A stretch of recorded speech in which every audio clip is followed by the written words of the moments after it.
once. Oh, yeah. 2, you got Iris and Zoom. So it's like, yeah, I just on screen so you can see with all cameras. There you go.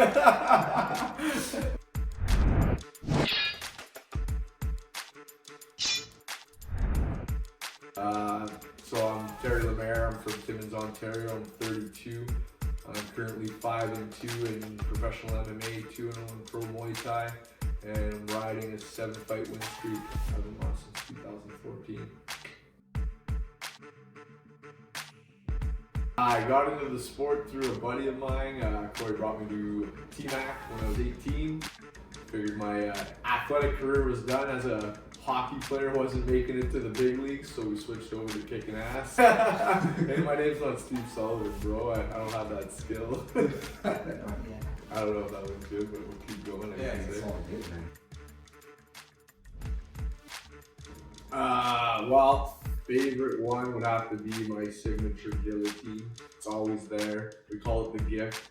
Yeah. My head instructor, Fabio Rolanda from Montreal, calls it the gift, and it works every time, man. You just sink it in under the arm, put it in the head, wrap your legs around the body, and then put him to sleep.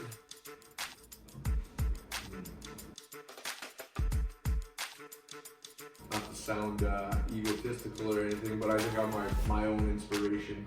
I don't draw from other people because I feel like you need to have the fire within you to do what I do. And I draw a lot of inspiration from people around me, from their support and just seeing them thrive and like feeding off of me. And that drives me to just want to get to the big show and show them what's up. I always felt like I was going to achieve some sort of greatness in whatever I wanted to pursue. Total Martial Arts Center in Timmins, Ontario. I've been training with Matthew Poulin for the past 13 years, and it's probably going to be my gym for the next 20. I'm like kind of a certified ninja. Ninja style. What? What? My background's Muay Thai. Like I've competed in a lot of Muay Thai and kickboxing fights. I would say my grappling and wrestling is a big strength of mine. People underestimate my ground game and they want to take me to the ground and I kind of just laugh it off and I'm like, let's go.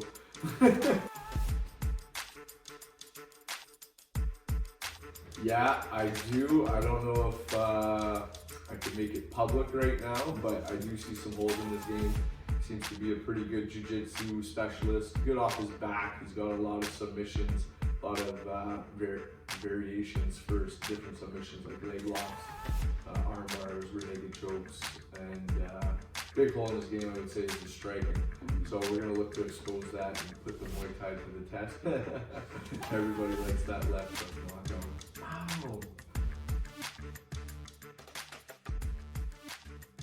Aspirations, and I think my fight that I want to take is whoever's in the UFC champ in the next few years, because I'm going to take that belt from them. Right now I think it's Sterling, yeah, by DQ. And I'd love to just be remembered to be somebody different, somebody that gets in the ring and just shows the passion that I have for the sport, just spreads the positivity and shines light on. It's not just about fighting, it's more about inspiring people and just showing people you can achieve greatness if you work for it. And it doesn't matter what your background is, doesn't matter if you work a full-time job, doesn't matter if you were an addict or whatever your life situations are, you can still achieve greatness if you work for it and put forth the effort. I don't have really a favorite fighter. I have favorite styles. A lot of fighters that I emulate or would like to emulate are TJ Dillashaw, just like the constant movement, switching stances, forward pressure of Donald Cerrone, his technical aspects. Dominic Cruz is another one. Aljamain Sterling, just the athleticism that he possesses in his wrestling and grappling game. Just to be an all-around complete fighter, like GSP, Canadian. He's got kind of he's at the pinnacle of his game. Oh, my last fight, man, it was surprising, you know? It was quick. This guy was 8-2, he's top guy in Kentucky. He was part of the famous Ferguson brothers, apparently. His brother was in the UFC. The other one was on The Ultimate Fighter. And he was kind of next in line to get his shot, I guess, if he took me out. They were all expecting him to win, right? Hometown hero. Never been finished. He fought some good guys. He fought Nate Maness, who's in the UFC right now. He lost a split decision to him though. But his last fight he won. So I think he was on like a 1 or 2 fight winning streak. You know what? I think I'm gonna test the waters and bring him to the ground and choke him out. And then boom. It's like I just predicted it, you know, Nostradamus style. He gave me the gift. He gave me the underhook, and I took the arm and guillotine and just dropped it. And I took the fight on 2-3 weeks notice, up a weight class, and it was against the #1 guy in Alabama. Had it in the bag. I knew I was ready. I was training all summer for it. I prefer 145 just for the fact that I don't have to cut a lot of weight. I think I cut like 2 pounds, 3 pounds to get into that weight class. My max weight, I've been 170, 170 pounds. Fight at 135. I think it was about 11% body fat, so it was in good shape, but I was sluggish. Comfortable weight for me when I walk around and I'm getting ready for fight camp is about 158, 160. That's where I feel my strongest, fastest, and most athletic. 12 weeks comfortably. Weight cut week, I think I only had to cut like 8 pounds of water.